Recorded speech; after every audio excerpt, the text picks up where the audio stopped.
Balthazar is unquestionably one of the most iconic restaurants of New York City. For over a quarter of a century, the French Brasserie has been serving hundreds of customers a day, including many celebrities. In fact, comedian and actor James Corden was once famously banned from the restaurant. I had to find out for myself if Balthazar lived up to the hype, and while there were elements about the establishment that I loved, there were also aspects that unfortunately fell utterly flat.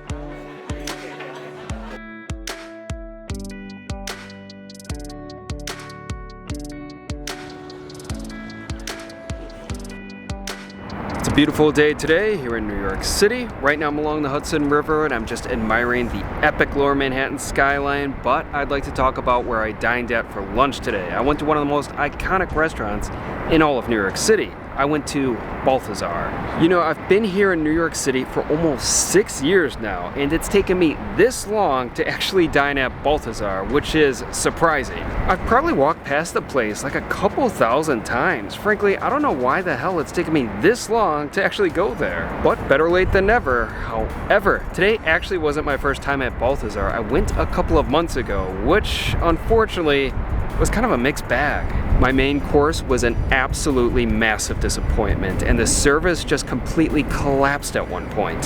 Fortunately, it wasn't a complete disaster. There were some aspects of the restaurant which I really enjoyed.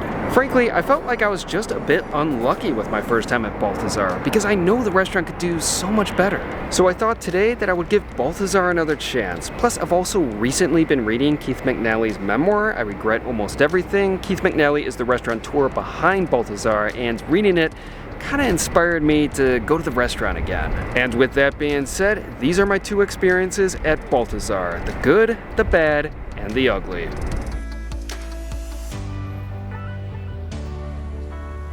Balthazar is located on a popular corner in SoHo of New York City. The restaurant is housed within a former tannery and opened in 1997. Balthazar is the product of restaurateur Keith McNally, who first made his mark in NYC by opening the Odeon. Since then, McNally has opened and been involved in numerous restaurants in New York City and beyond, but Balthazar remains his most notable. This year, McNally published his memoir titled I Regret Almost Everything. I thoroughly enjoyed the book and would definitely recommend it. Balthazar, on the other hand, has always seemingly been in the news, either for the celebrities that dine there or in the case of James Corden, who was once banned from dining there. According to an Instagram post by McNally, Corden was, quote, the most abusive customer to my Balthazar servers since the restaurant opened 25 years ago. Corden later apologized and the ban was lifted. For me, Balthazar's history, its popularity, and its French fare were all factors that heightened my excitement to dine there. On both of my visits, I went for lunch.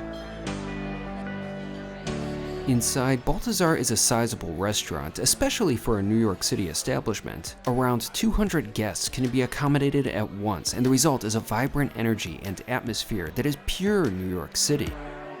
I loved the look of Balthazar. The design was on point, from the warm lighting, soaring ceilings, large mirrors, and beautiful bar. Without question, Balthazar's dining room is iconic. However, I felt that there were a few aspects of the restaurant that could use a bit of a touch-up. Some of the furniture was a bit worn, and the spot at the bar where I sat on my second visit was slightly warped. I also wasn't fond of just how tightly packed the seats were at the bar. Still, those are minor issues to me, and I mostly loved the look of Balthazar. Once I was settled, I began to look over the menu. Balthazar serves breakfast, lunch, brunch, and dinner. I decided to go for lunch because two of the dishes that I wanted to try were actually cheaper on the lunch menu. In terms of cuisine, Balthazar serves the standard French bistro and brasserie fare. All of the classics are there, from steak frites to escargot. Regarding beverages, Balthazar serves a variety of French wine, from by the glass to half bottles to some pricey vintage options. On my first visit, I went with a glass of the 2022 Famille de Vaux Cabernet Franc.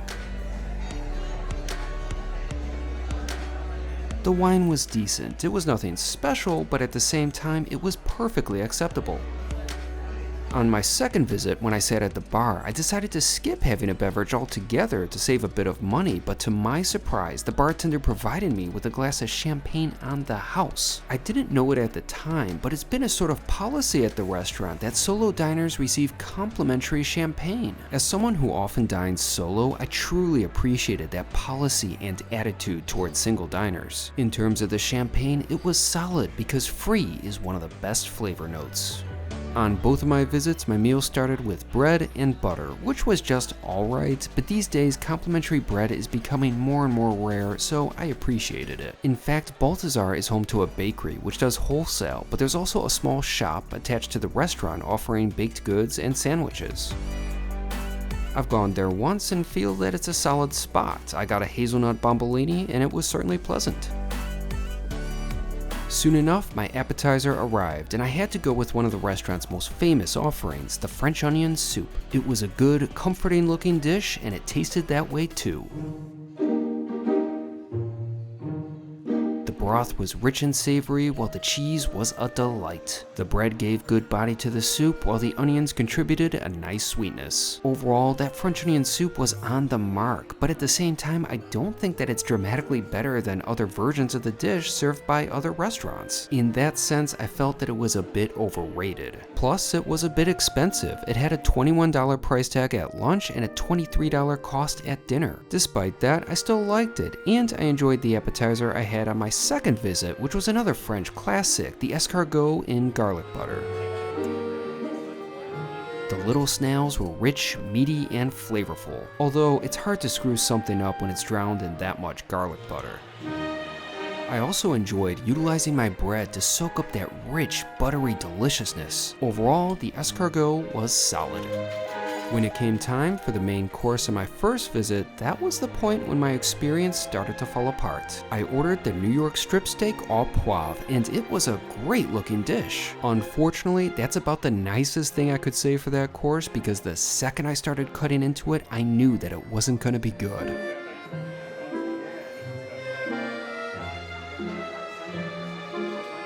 To put it frank, that was one of the toughest steaks that I've ever had.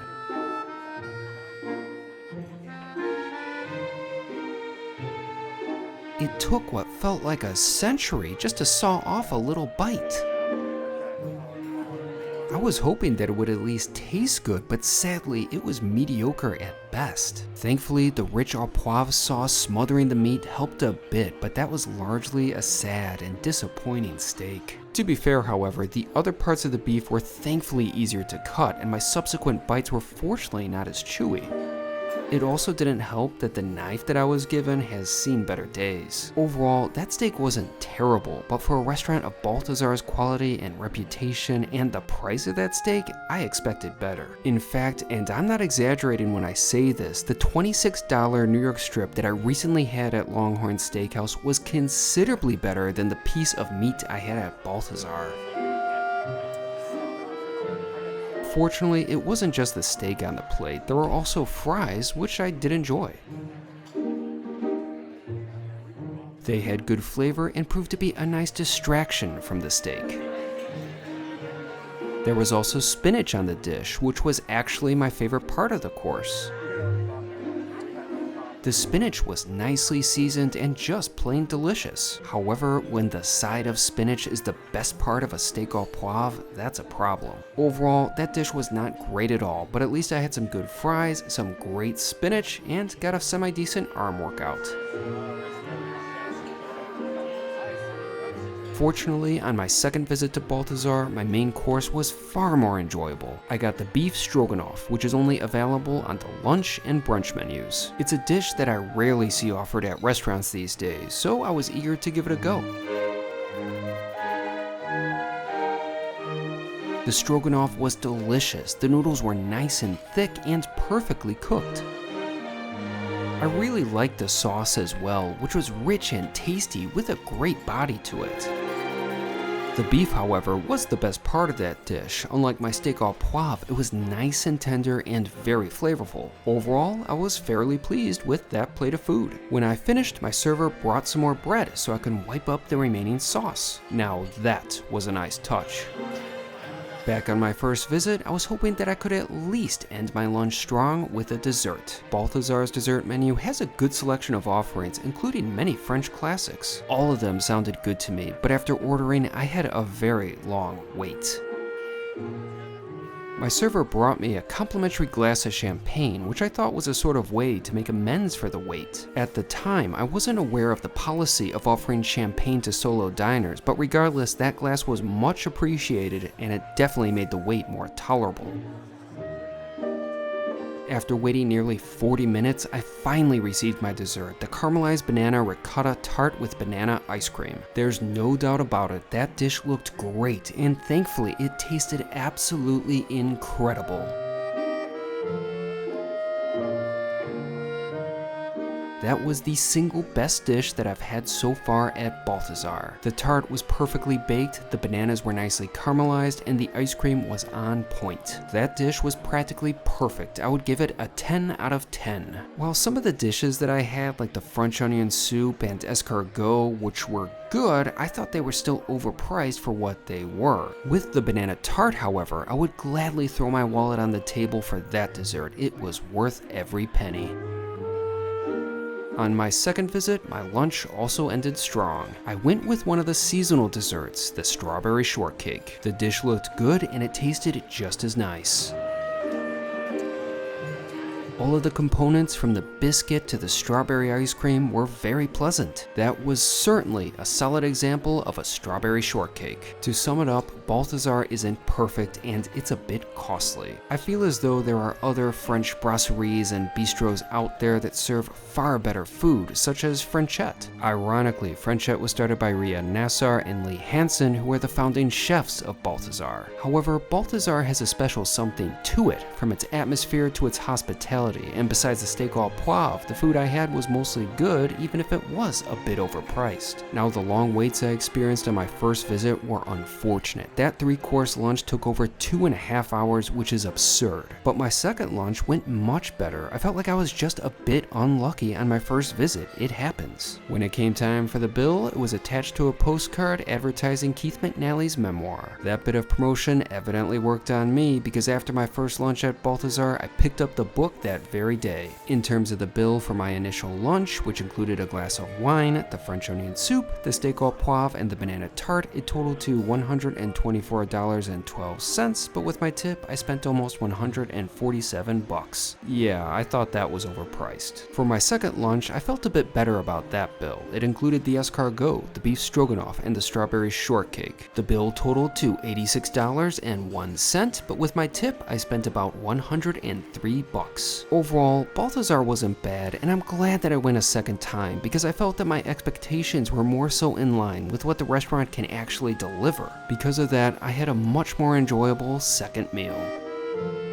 So today's lunch was much better than my first one, but even my first lunch had its moments. Overall, I like Balthazar. It's a place that I will definitely go back to, but I also don't think it's perfect. I do think the restaurant is a bit overpriced, and I also think there are better and more sophisticated French bistros and brasseries out there that serve far more sophisticated and interesting cuisine. However, Balthazar has an unmistakable charm to it and great atmosphere. The energy of the place is fantastic. I mean, we've got that classic French feel, but the energy is pure New York City. Plus, you don't always need to have the most sophisticated plate of food. Sometimes you just want comfort food, a solid French onion soup, or a plate of escargot. And to have that food in an establishment with a great atmosphere and energy and solid hospitality, then that could equate to a phenomenal meal.